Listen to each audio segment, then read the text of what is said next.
that time, y'all. Time for big boys boxing. I was gonna rip his heart out. I'm the best ever. I'm the most brutal and vicious and most ruthless champion there's ever been. I'm Sonny Liston. I'm Jack Dempsey. There's no one like me. I'm from Nairclaw. There's no one that can match me.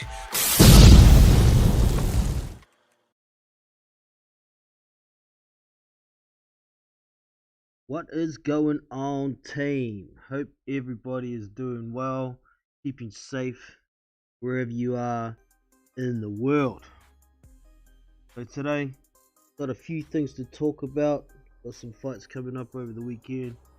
A few confirmed fights that are coming up. But as per usual, get a few things sorted. Make sure everything's tickety-boo. And we will get into this. Give me a second here, make sure I got everything sorted. Mic audio check in just a sec. Running an ad. Blah blah blah blue blah. Ancestry DNA. And yep, audio seems good to me. Alright, so this weekend we have an all heavyweight card on Fox, headlined by Hammer Ortiz and Alexander Flores. Pretty much a stay busy fight for the two top fights on the card. Yep, well, looking here. Alright, so I'm going to drop a link in just a moment for anybody who might like to jump on and talk about fights that are coming up hard this weekend, so on and so forth. So I'm just grabbing the link. Click here, drop this in the chat for y'all. If anyone wants to jump on, they can do so. And don't forget, as you come in, hit that like button, subscribe to the channel if you haven't already, and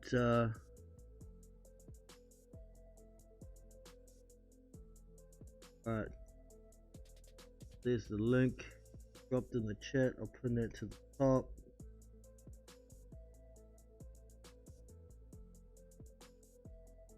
There we go, that's pinned to the top. Jump in the chat room myself. Or do.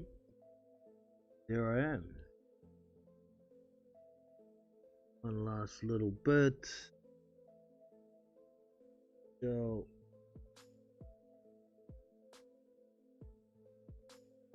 look at that fight pick, so we can see who's in the chat there. Alright. So yeah, this weekend, we do have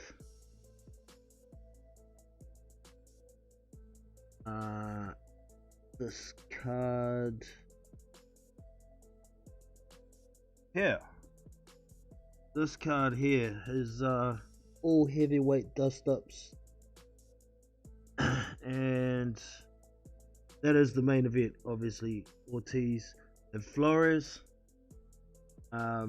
We also have Frank Sanchez going to be fighting on the card. He's going to be fighting Brian Howard, who's 15-3. I think they're pretty much stay busy fights for both of those guys. But also on the card we have up and coming prospect Michael Polite Coffee, who's 10-0. Interested to see him in action. I've only seen clips of his fights. I haven't seen a whole fight. And he's going to be fighting Joey A. Bell. Joey A. Bell is an older fighter. He's had a couple of wins that kind of kept him in the game. He's getting pretty long in the tooth these days. He is 38 years old or 39 years old, 6'4", and I think he's a southpaw. here and make sure of that.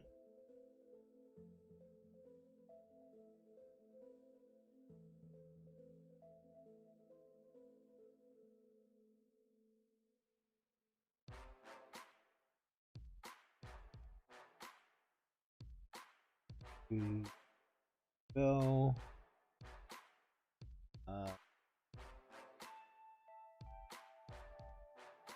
His alias is the Minnesota Ice. I'm sure he's a southpaw. Southpaw, yeah, he is a southpaw. But this guy will come to fight. He's not the type of guy to come and survive. So we're gonna see some action at the very least. He's gonna try and look good, but I do think he will lose the fight, unfortunately. Michael Polite Coffee, he's fighting. It is. Also on the card we've got Carlos Negron, 21-3, and he's going to be fighting Rafael Rios. I think Negron should win that fight as well. He's looking better since he's joined up with Luis Ortiz's trainer. He's obviously in the same camp as Luis Ortiz. And also being added to the card is another prospect, Steven Torres, who's 3-0 at present. And he's going to be fighting a guy, Joshua Tuani. I don't know who this dude is. He's 2-1.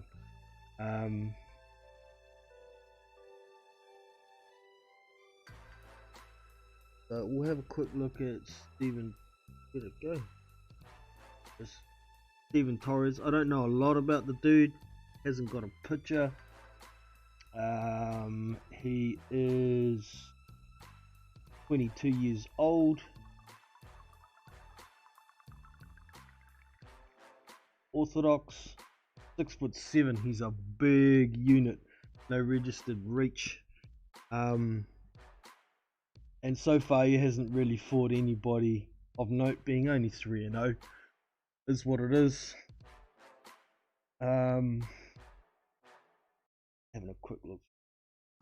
I can't recognize anybody. Alex Agar was his last fight, who was also an unbeaten prospect at 2-0.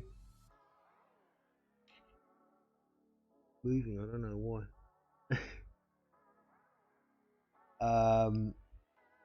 Also fought Dakota Workopf.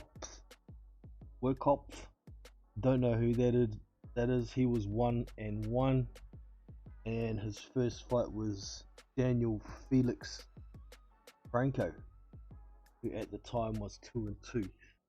So Steven Torres is another one I'm interested to get a good look at. I've heard a bit about him, but I haven't really seen anything besides a few training clips really. So could be a very informative card for a couple of those prospects. We got Gareth Hancock in the house. Good to have you in, man.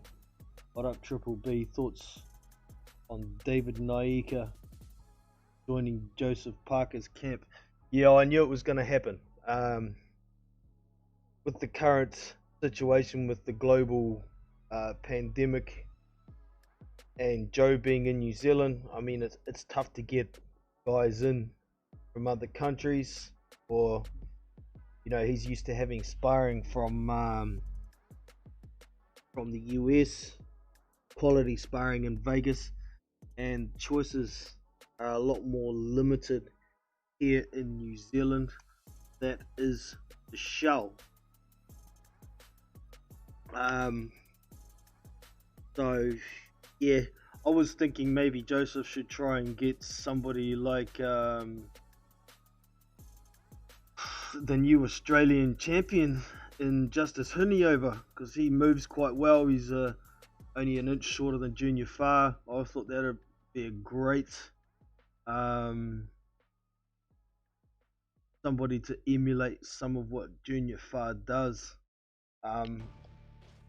David Naika has very much a amateur style. Throws a lot of punches, not a lot of power, and he's not exactly evasive or anything like that. So, you know, I'm sure Joe will have other fighters in camp besides David Naika. I sure hope he does anyway, because just David Naika is the only sparring partner I don't think is the best idea. No, this quite slow.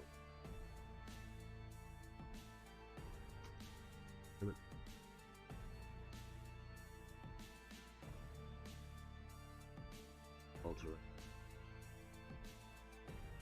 Should be goddamn going. Let's screw it. Right, so in other news, we have Tony Yoka and Christian Hammer have been confirmed to be fighting on November 27th in France. So I'm looking forward to seeing that one. I think it's only Yoka's 9th fight, so very acceptable as an opponent, I think. Christian Hammer, I mean, he's a guy at the elite level. Quite often he just comes to survive. We saw that against Alexander Povetkin. We saw that against Hammer Ortiz. But when he's not overmatched, he seems to be able to put in a lot better work.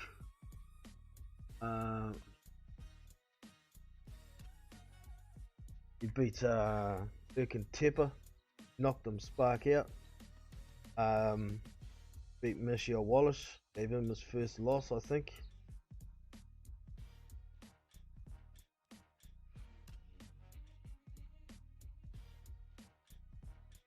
Right, bring his record up. Don't want to be misquoting. My memory's a bit crap when it comes to names.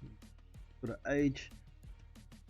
So yeah, Christian Hammer's last fight was Saul Ferreira. Saul Ferreira's very much a journeyman. 71 wins, 24 losses and 3 draws. That fight was December last year, 21st of December last year.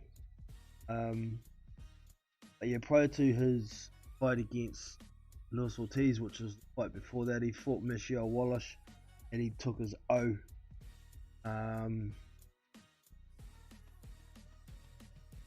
We've seen him lose to Alexander Povetkin over the distance, shelled up in most of that fight. I was saying about comes to elite level, he tends to shell up, but he did stop David Price as well, and Birkin Tepper, whereas his most notable wins, got a win over Michael Sprott as well, Sherman Williams, and of course he's got that loss to Tyson Fury. He was stopped, but it wasn't a knockout. He's also beaten Abayo, always get this name messed up, Arinio Beto Costa Jr., very much a journeyman. We've seen him in against lots of people, but Christian Hammer was the first man to beat him.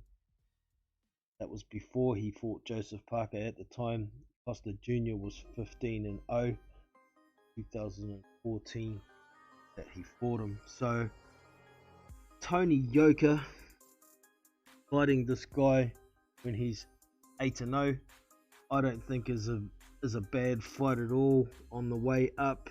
I mean, we've seen Tony Yoka take some pretty decent fights as a... God damn, there's my phone. Just a minute, I'll be back shortly.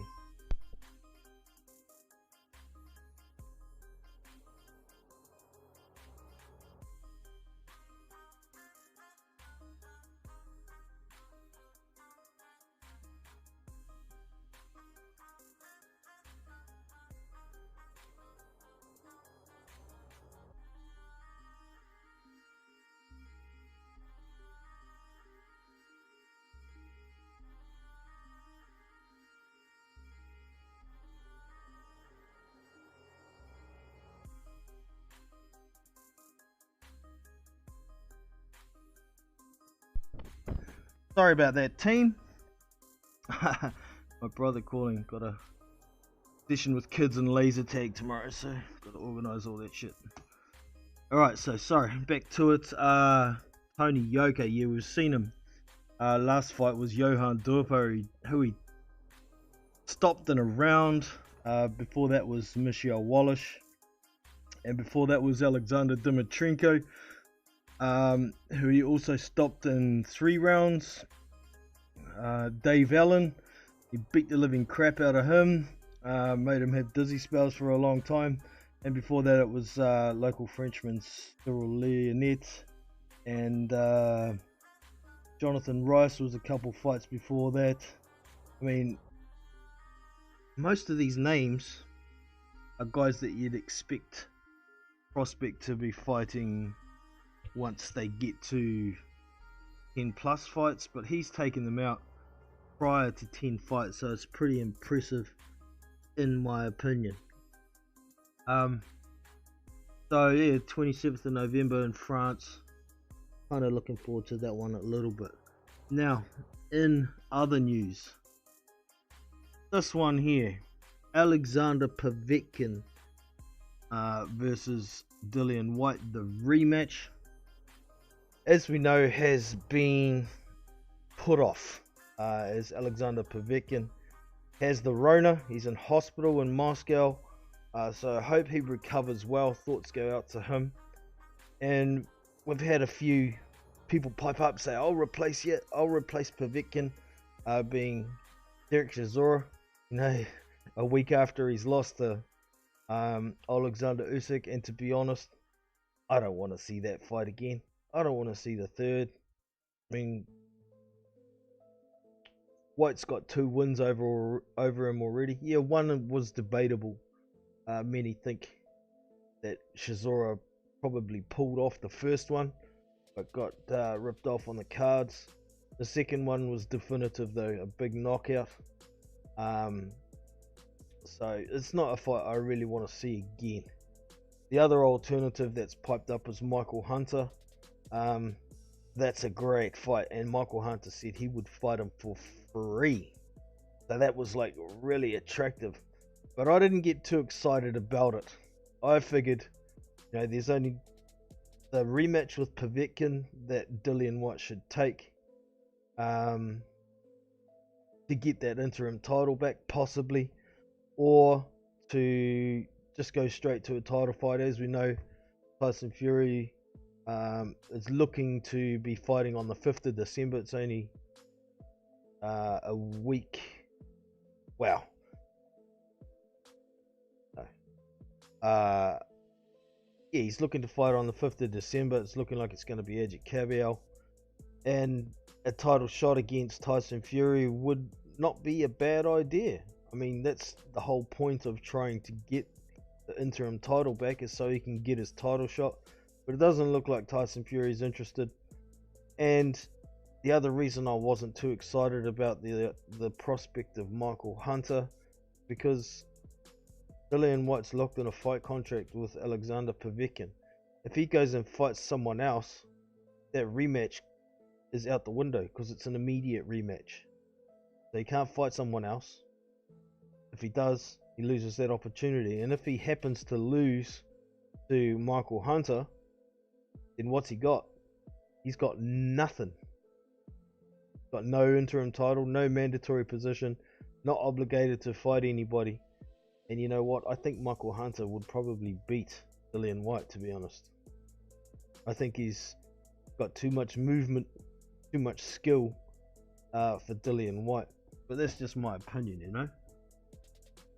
So it looks like they're putting that fight off until January 30th. And that's what's going to happen. So just a bit of hurry up and wait for that one to happen. Now, there is another fight that was on that card that is still going to happen.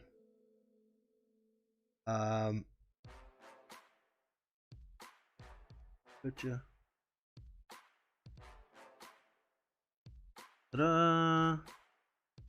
This one here is still going to be happening on that card.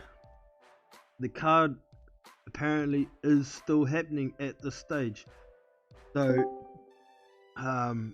we have Fabio Wardley is going to be taking on Lucas Brown. Not a great fight in my opinion, but it is a fight and it is a heavyweight dust up. We have unrivaled boxing talk and news in the house. How are you today, brother? I'm doing well, Jono. How's it going? Not too bad, mate. Not too bad at all. Just running through a few confirmed fights at present. Awesome. Looking at Lucas Brown and Fabio Wardley at the moment. Personally, I think Lucas Brown is shot to pieces. However, Fabio Wardley's pretty young in his career, but I still think he's going to be able to get Brownie out of there in about 3 rounds. What do you reckon, mate? Well, he's young in his career. He's coming on, and he looked pretty good when he fought Simon Vallily, right? Yeah.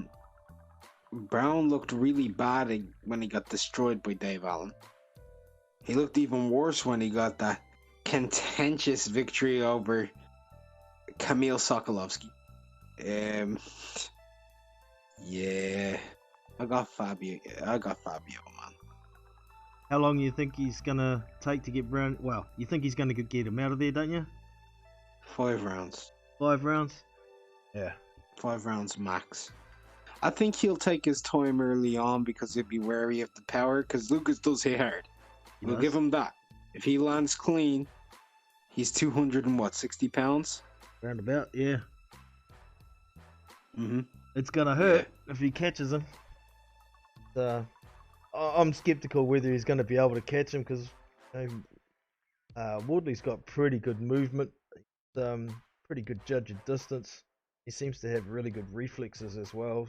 But you never know, heavyweight boxing, eh? Yeah. Interesting indeed. And I was talking about Tony Yoka versus Christian Hammer. How do you like that fight, yeah?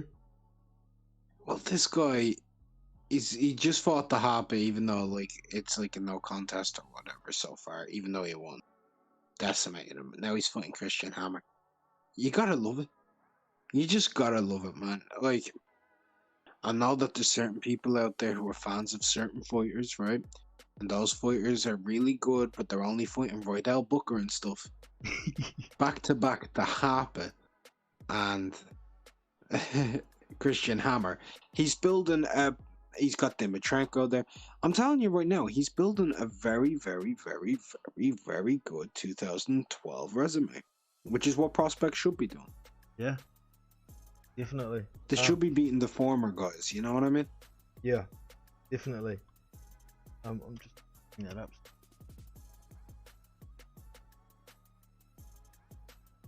Like, if this was 2014, Tony Yoka's resume would be sick. Well, yeah, I was just going through it, and man, who's got a resume that's that good with under 10 fights? Nobody in the heavyweight division that I know of. So No. Some people are kind of sleeping a little bit on Tony Yoka.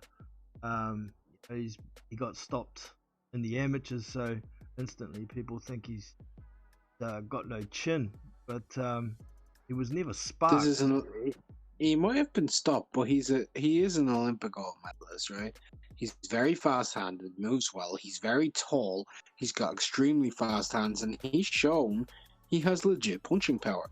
He's knocked out Johan de Harpe. Oh, that's registered now for him. It's not a no contest, so he's knocked out de Harpe, Wallish, Dimitrenko, Dave Allen. I mean, the only person to go the distance with him is, I don't know if he's your favorite, but he's my favorite journeyman, Jonathan Rice, you know?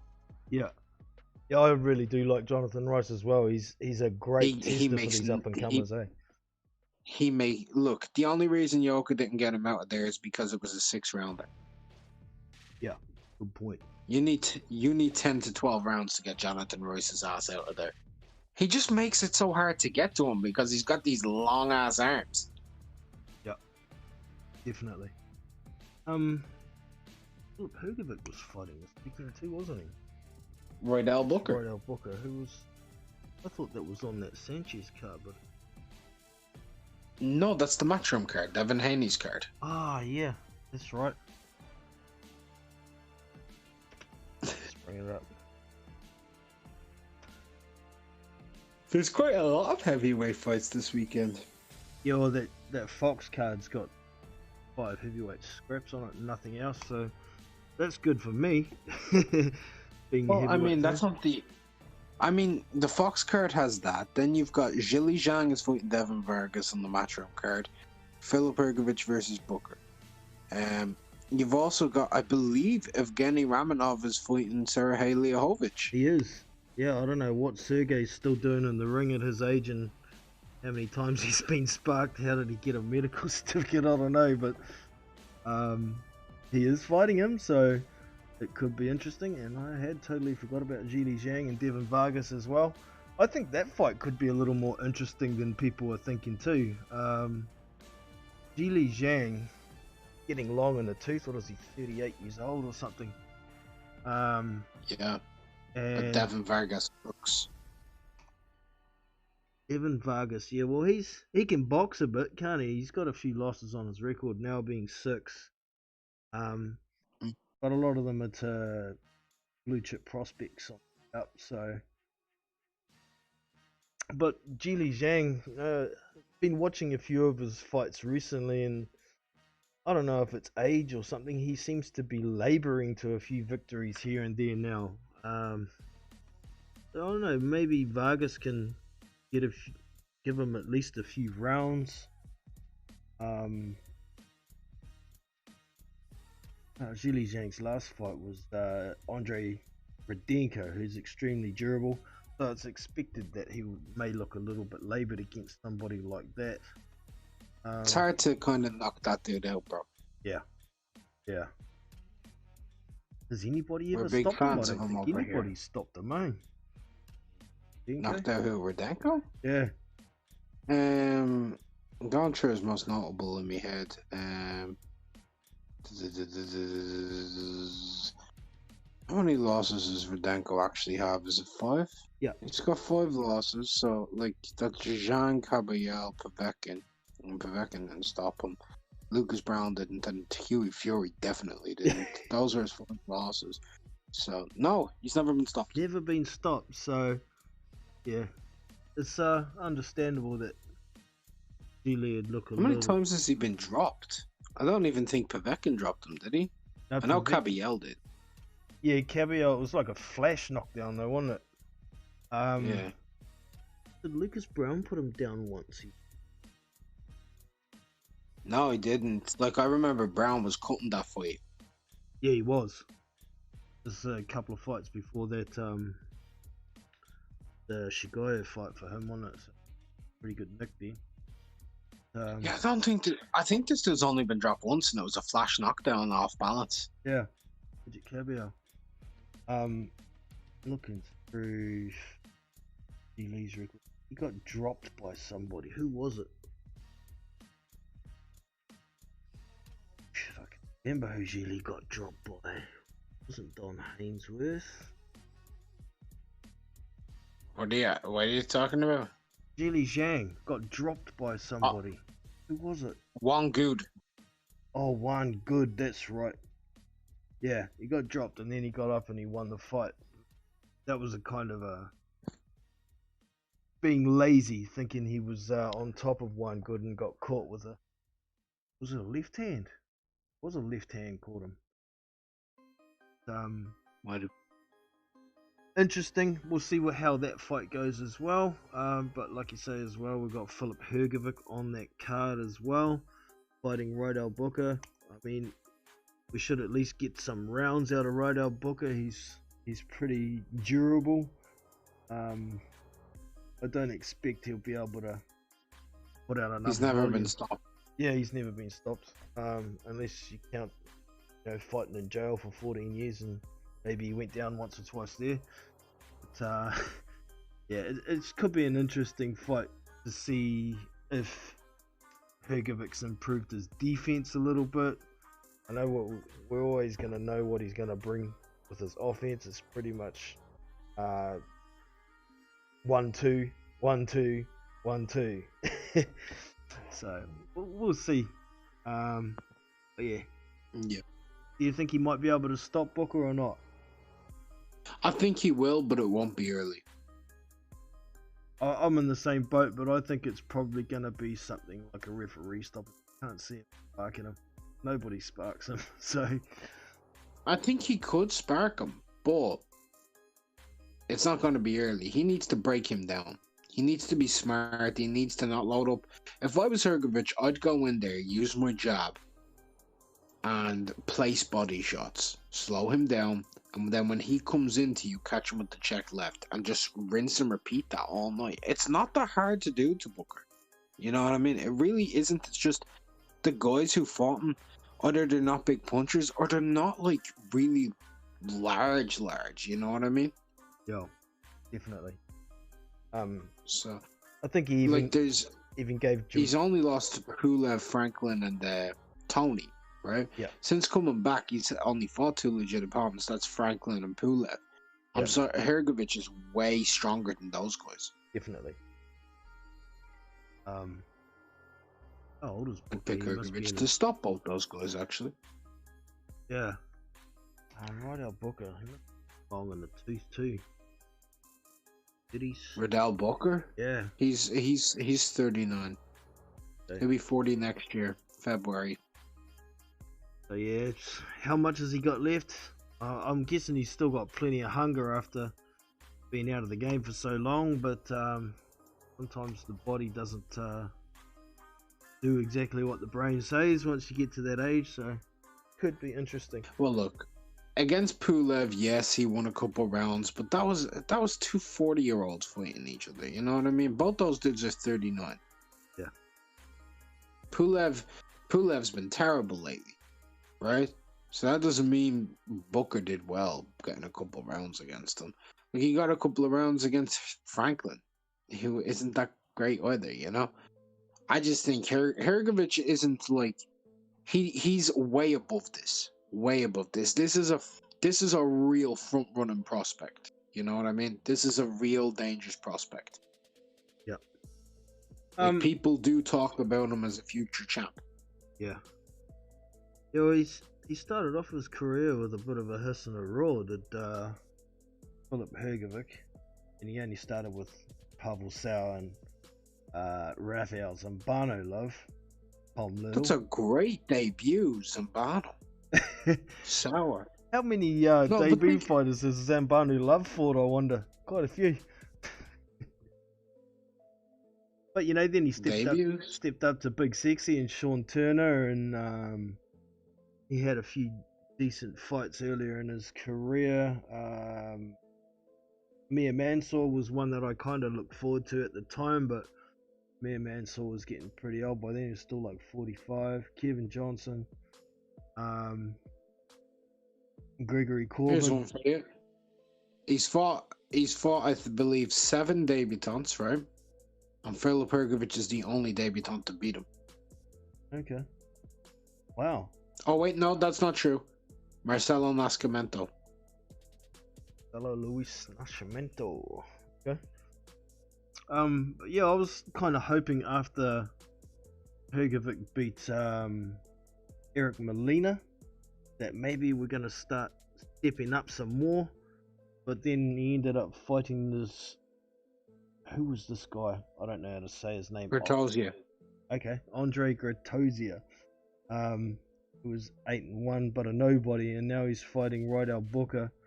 No offense to Rydell Booker, but he's... I wouldn't put him any better than Sean Turner, you know, or I think he's better than Sean. He's probably a little bit better than Sean Turner, but I wouldn't put him above Amir Mansour at the time, even.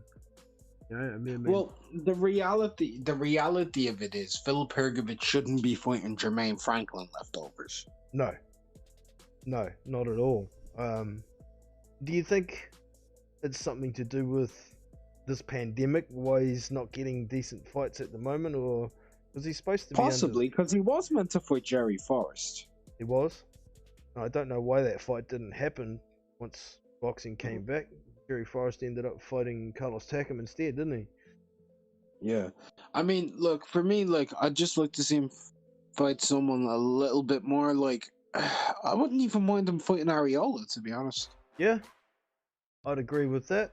I'd love that, actually. I'd love to see him. Just someone of some ilk, you know what I mean? Just a bit of ilk. That's all we want. Definitely. He's still under the Matchroom banner with the co-promotional deal, I Sauerlands. believe. Yeah. Yeah, with the Sauerlands. So why isn't Eddie putting the effort in to try and get him some fights, put him on the cards? I mean, he was on that. Eric Molina was a Matchroom card, wasn't it? That was pretty much. That was back in that December of 2000. No, it must have been July. That was the Andy Ruiz Anthony Joshua rematch. Oh, it was. Yeah, okay. So that was December 7th of last year. I always get these dates mixed up on BoxRec because they have them around the wrong way to me. But anyways, yeah, I'm hoping to see Filip Hrgovic step up one day soon. And I'm not really looking forward to Rydell Booker, to be honest. No. Nah. No. We have this Showtime card on the weekend. Oh, sorry, not Showtime. Fox card on the weekend with Ortiz versus Sanchez. No, I wish it was Ortiz versus Sanchez. And hell yeah. that would have been better as the main event and have Flores fight Negron You're or looking Howard. for too much there. Luis Ortiz versus Frank Sanchez. Jesus, that's a good point. It is. When I saw Sanchez and Ortiz on the same card, I got excited before I actually read it. It was like, oh, what a letdown. There's actually a fight on that card I'm interested in. Steven Torres? No, not really. That's good. That's good. I do like Steven Torres. Good fighter. Oh no, you're talking about Joey A. Bell and Michael Polite Coffee. Michael Polite I'm very Coffee. interested in that fight. Yeah, because A. Bell comes to fight, eh? Joey A. Bell's like he's a journeyman, bro. He either sleep in you or you sleep in him. Yeah. Yeah. One person's going out on a stretcher and that's the end of it. So how's Michael Polite Coffee gonna handle him? He's I'm sure he would have faced something like that in sparring, but in the professional ring he hasn't faced anybody of that aggression level, and because Joey O'Bell can bang too. If he hits you, you're gonna stay hit, eh? So, yeah, and Michael's not the biggest puncher in the world. You know what I mean? Yeah, he's more of a boxer, really, isn't he? It's gonna be interesting. You need something to like detect. Either you need really good feet to deal with Joey, or you need to be able to deter Joey. You know? Yeah. Even when he's hurt, he can still be dangerous. You know, when he fought John Wesley No Fire, he was in trouble. I think he even went down. And I love John Wesley No Fire, man. The old Ginger Ninja. He's he can bang too. And he did put Joey down, and he thought he had him in trouble. Tried to jump on him and ended up on his back. So you know. This might shock people. I think that fight's gone the distance. Abel and Coffee, you reckon? Yeah, I think Coffee's going to beat him on points. Okay, I could possibly see that happening. I'd see maybe Joey trying to walk him down and land something big, and maybe Michael Polite Coffee boxing behind his jab, moving quite a bit. Once he gets a taste of that power, he could be on his bike all night. So you could be right, man. I think he will be. I don't think he's going to want to exchange one. Or if he is going to exchange with them, I don't expect it'll be until the later rounds, till Joey's got a bit of steam taken out of him. But yeah, it definitely could be interesting. I think it's only an 8-rounder. Top of my head. Mm-hmm. And up again because it's sure It is an 8-rounder. 8-rounder. Yes. Yeah, okay. Yes. So yeah, I mean, where you go, mate? all those fights are pretty much like easy to say who wins. You know what I mean? Yeah, I think Boxing Square with his video named it correctly. It's like a stay busy card. Most of it, like I think, say the most competitive fight's got to be Polite Coffee versus Joey Bell. But I'm interested to see Steven Torres as well. I know he's fighting a nobody, but I haven't seen a full fight of him. Have you seen much of him? Not really, no. He's a big unit, 6'7". So yeah, it'll be interesting. Yes. I'll tell you this though. If Michael Polite Coffee beats Joey Abel, I know who I want him to fight next. Joey, you mean? I would. Alan Babbitt. If Michael Polite Coffee beats Joey Abel, Okay. I know who I want Coffee to fight next. Is it Joey realistic? DeWaco. Joey DeWaco? Okay, Yeah. that'll give him a test. I thought you were I think going to he say loses. that other up and coming prospect Jared Anderson. I thought you were going to say him. I think Joey DeWaco beats Coffee. Ooh, well, I haven't seen much of Coffee. I've seen a little bit. You think Joey will be able to get to him? Yeah, I do. Bobbing in low, keeping under the punches, and Who doesn't Joey get to? Even got to Frank Sanchez at some point. did it at points. Yeah, I'm just thought I remember couldn't get frustrated.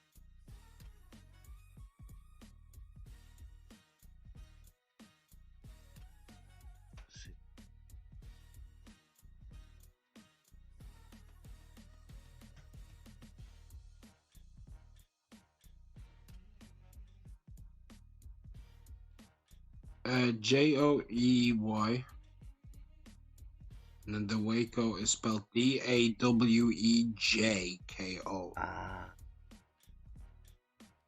that's what. I always spell it DeWedgeco. Okay.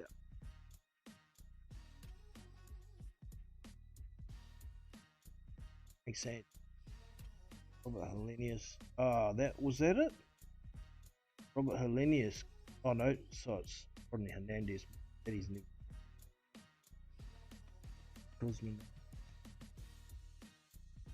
Somebody tall when he was frustrated. Oh no, I'm thinking of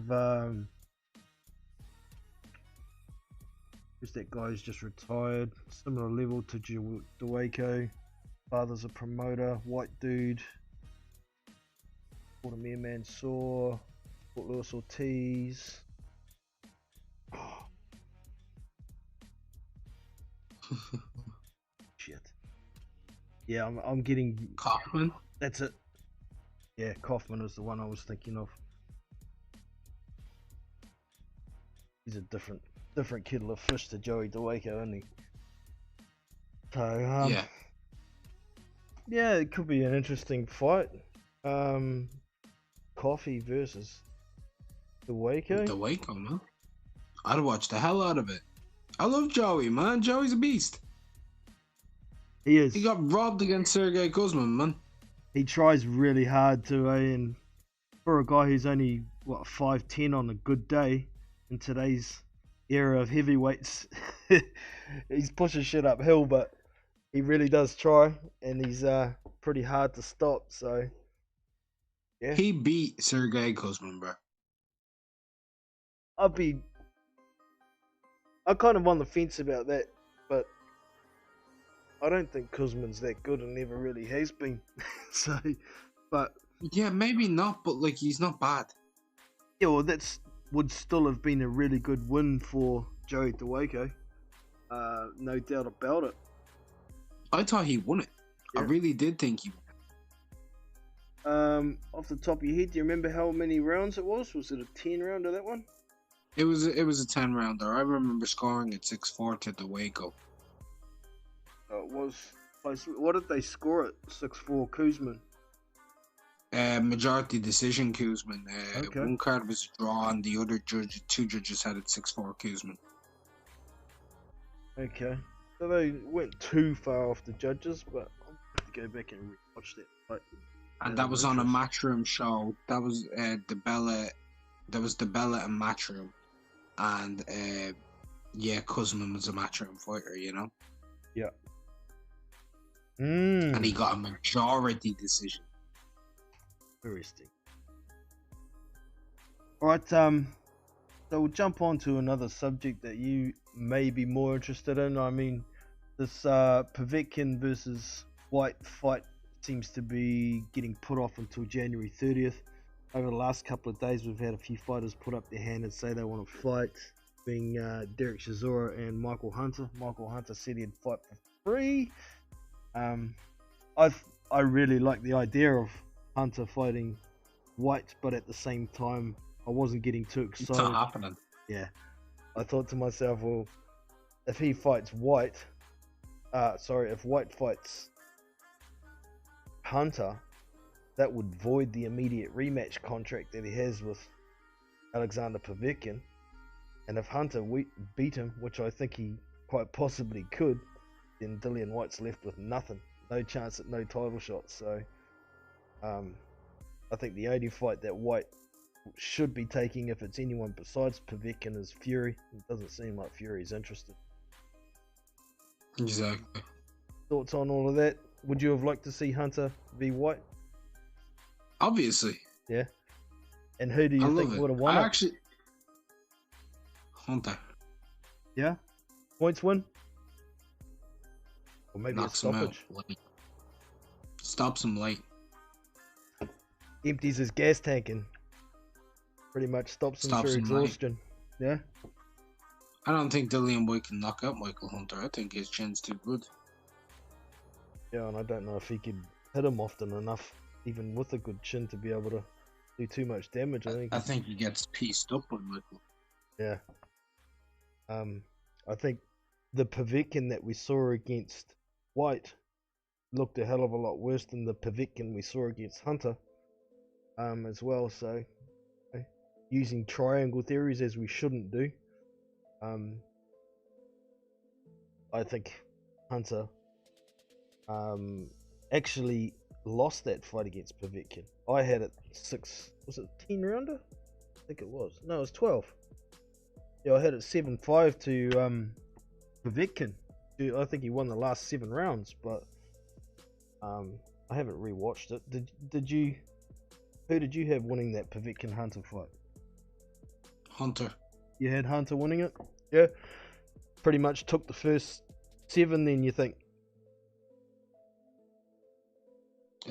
I don't remember my exact scorecard, but I think he won the first 5 or 6, and then I think he won 2 more rounds late. Okay, fair enough. I was quite surprised in that fight how Povetkin seemed to come on later in the fight at his age, but at the same time, I thought Michael Hunter came out a bit quick. Burnt a bit too much. Povetkin's always been he's always been very good at finishing fights, John. Yeah. Always. I mean, people always talk about his gas tank, but something Povetkin always does is he starts pretty well, then he teeters off for 3 rounds, 4 rounds in the mid rounds, and then he comes back like an absolute animal.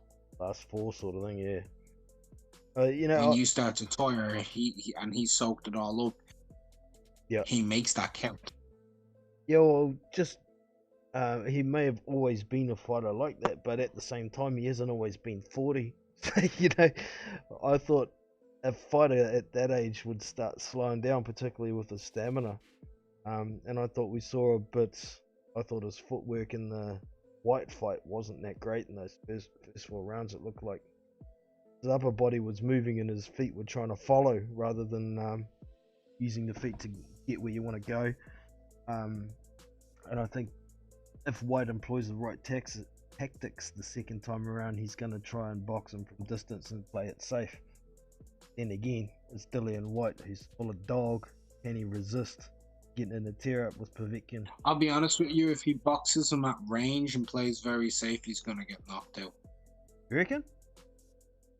One of those big lunging hooks or something like that. Unless he plays like smash and grab clinch, he's gonna get knocked out. And the only reason I say that is he's not got the greatest balance to box in the back foot, right? Yeah. And one thing, like, he does box okay on the back foot, but he's better at sticking. You know what I mean? He's better at boxing and sticking. But essentially, just imagine the Oscar Rivas fight, right? Play that fight back in your head, and imagine when they're up against the ropes, it's not Rivas hitting you with the left hook, it's Povetkin. Yeah, that's it. He gets trapped on those ropes. That's why I think his footwork lets him down quite big. And I think it's always when someone gets him on the ropes and he starts getting attacked, it's that instinct of the dog coming out in him. He ends up standing and trading when he's gonna get caught. If he doesn't land his left hook or left uppercut first, he's gonna get caught. And I don't think he's got that good a chin, really, does Dillian White. So. No. Yeah. He's got plenty of heart. Oh yeah. But no chin. Pretty much lives on it, you know. Plenty of dog, plenty of heart, and that's what's gotten him to where he is. Credit to him for getting to where he is, but I think it's. Could you imagine either Dillian White with Joseph Parker's chin, or Joseph Parker with Dillian White's dog? Oh, I'd like to imagine the latter, being from New Zealand, of course. That would be awesome. I think it'd be great. I think maybe we might even see Joseph Parker as the unified world champion at present if that was the case, but it's not, unfortunately. Who knows, man? Nice theory though. I enjoy that. Yeah, John, I'm gonna drop off, brother. Yeah, I'm pretty tired. All good, man. I'm about to close it down anyway. So thank you very much for popping on, bro. Appreciate it. Take it easy, brother. You too. If anybody hasn't already, make sure you get over to Unrivaled Boxing Talk and News. Subscribe to his channel. Very frequent streamer and uploader, and very knowledgeable. So get over there and check him out. We'll quickly jump over to the chat. Answer Gareth Hancock's question earlier. Adam Fahey in the house. Sorry for taking so long to get to the chat, y'all. Luca Roberts in the house as well. And the Prudent Man. Big up. I think you're new to the channel, man. Make sure you hit that subscribe button. Alright, so like I said, this weekend we've got 2 heavyweight cards. I'd forgotten about the matchroom one with Devin Haney on it. Got Philip Hrgovic, the Rydell Booker on it.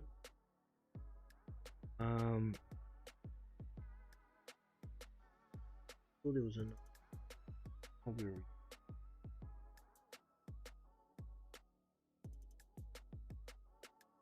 card confirm before I go.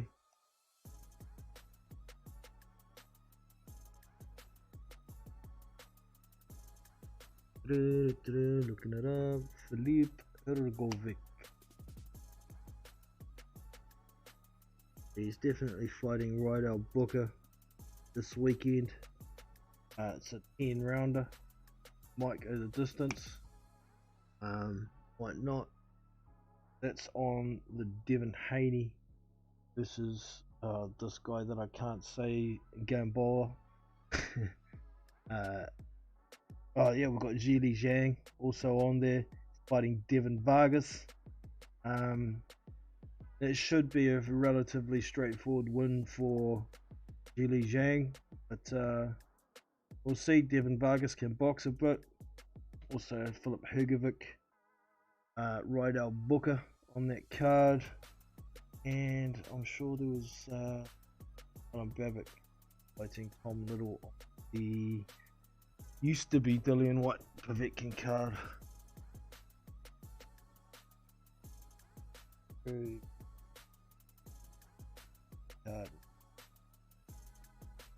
So Hergovic and Jiri Zhang in action this weekend.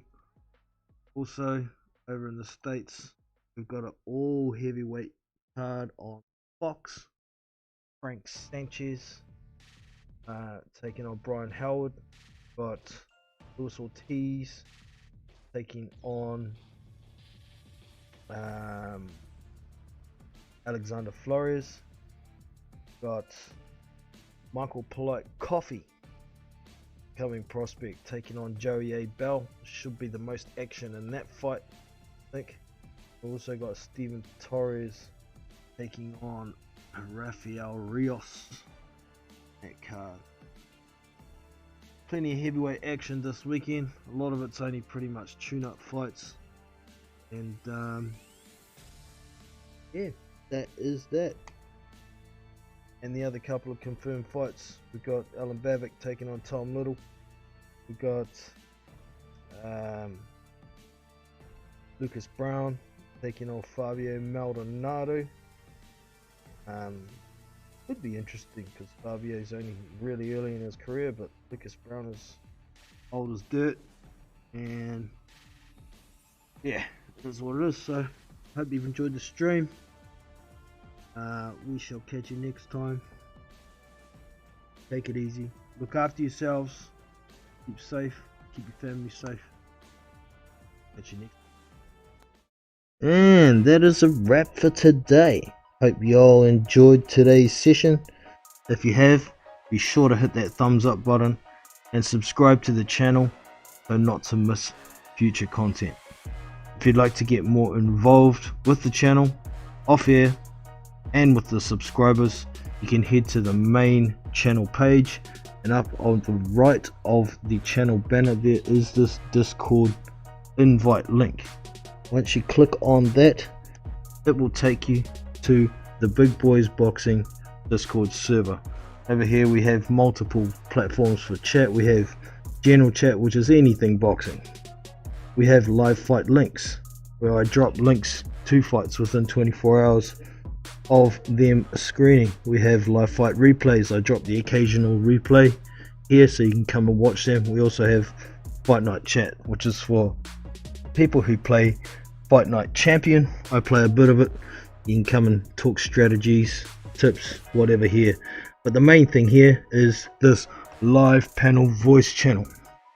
If you ever want to get involved on the live panel on YouTube, this is where it runs from. You come here, simply click on it, and you are in the live chat. And see the green rings come up when I speak. That means your mic is active.